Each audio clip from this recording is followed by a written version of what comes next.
ሰላም ጤና ይስጥልን የፉትቦል ቪሌጅ ተከታታዮች፣ ይህ የንጽጽር ፕሮግራማችን ነው። ፕሮግራማችንን ሰብስክራይብ በማድረግ አብራችሁን ቆዩ።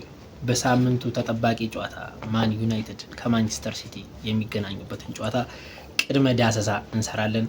አብራችሁን ቆዩ። ከተመሰረቱበት ዓመተ ምህረት እንጀምራለን። ማንቸስተር ዩናይትድ የተመሰረተው በ1878 ግሪጎሪያን ካላንደር ሲሆን ማን ሲቲ ደግሞ የተመሰረተው በ1880 ግሪጎሪያን ካላንደር ነው ማለት ነው።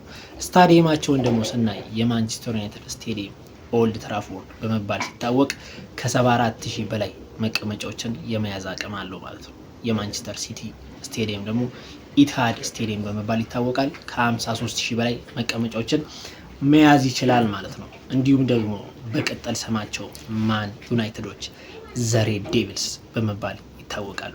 ማንቸስተር ሲቲዎች ደግሞ ዘ ሲቲዝንስ በመባል ይታወቃሉ ማለት ነው። ወደ ዋንጫ ደግሞ እናልፋለን።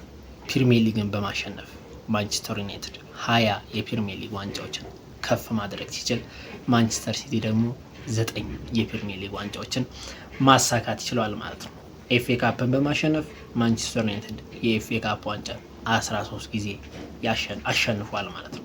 እንዲሁም በአንጻሩ ደግሞ ማንቸስተር ሲቲዎች 7 ጊዜ የኤፍኤ ካፕ ዋንጫን ማሸነፍ ችሏል ማለት ነው። ሊግ ካፕን በማሸነፍ ደግሞ ማንቸስተር ዩናይትድ 6 ጊዜ ሊግ ካፕን ሲያሸንፍ ማንቸስተር ሲቲ 10 ጊዜ አሸንፏል ማለት ነው።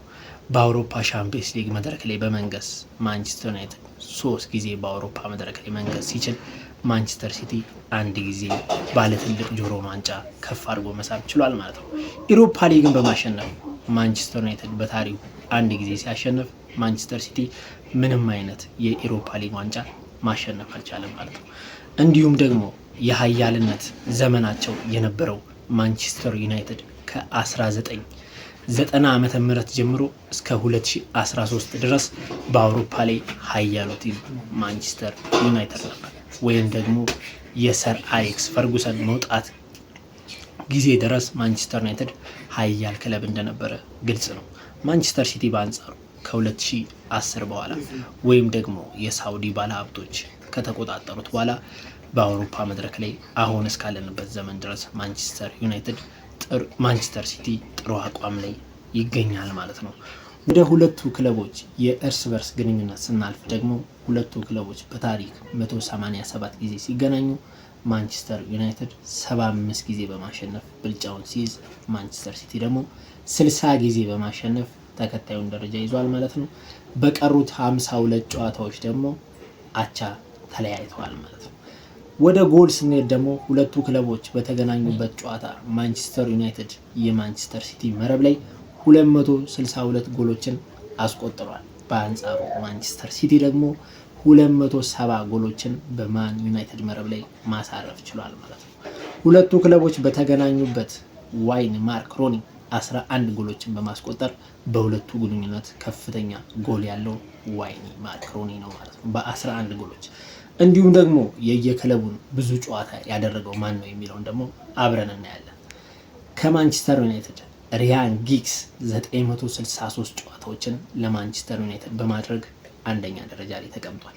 እንዲሁም ደግሞ ለማንቸስተር ሲቲ አላን ኦአኬስ የሚባል ተጫዋች 680 ጨዋታዎችን በማድረግ የማንቸስተር ሲቲ ከፍተኛ ጨዋታ ያደረገው ተጫዋች አላን ኦአኬስ ይባላል ማለት ነው።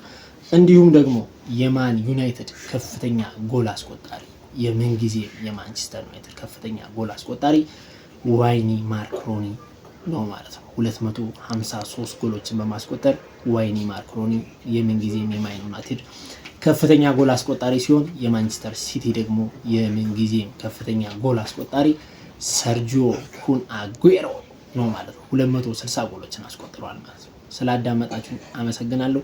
የውጤት ግምታችሁን አስቀምጡልኝ። በሳምንቱ ተጠባቂ ጨዋታ ማን ያሸንፋል? ማን ዩናይትድ ወይስ ማንቸስተር ሲቲ? ሰብስክራይብ በማድረግ የቻናላችን አባል ይሁኑ። አመሰግናለሁ።